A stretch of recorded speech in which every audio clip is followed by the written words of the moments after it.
DPI Tamil News. Thiruthuraipoondi அருகே எழிலூர் ஸ்ரீ செல்லியம்மன் கோவில் பங்குனி 37ஆம் ஆண்டு தீமிதி திருவிழா வெகு விமர்சையாக நடைபெற்றது. 100க்கும் மேற்பட்ட பக்தர்கள் தீயில் இறங்கி தங்களது நேர்த்திக்கடனை செலுத்தி சாமி தரிசனம் செய்தனர். திருவாரூர் மாவட்டம் திருத்துறைப்பூண்டி அருகே எழிலூரில் அமைந்துள்ள ஸ்ரீ செல்லியம்மன், ஸ்ரீ மகாமாரியம்மன், ஸ்ரீ பாலசாஸ்தா அய்யனார் ஆலய பங்குனி திருவிழா கடந்த வாரம் காப்பு கட்டுதலுடன் திருவிழா தொடங்கி நடைபெற்று வருகிறது. திருவிழாவின் முக்கிய நிகழ்வான நேற்று 37ஆம் ஆண்டு தீமிதி திருவிழா வெகு விமர்சையாக நடைபெற்றது.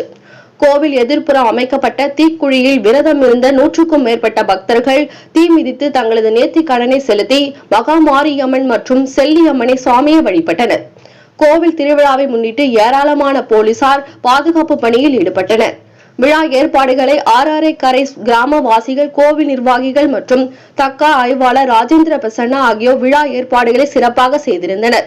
மேலும் 8/4/2026 புதன்கிழமை தேரில் சுவாமி வீதி உலாவும், இரவு அம்மாளுக்கு சந்தன காப்பும் நடைபெறும்.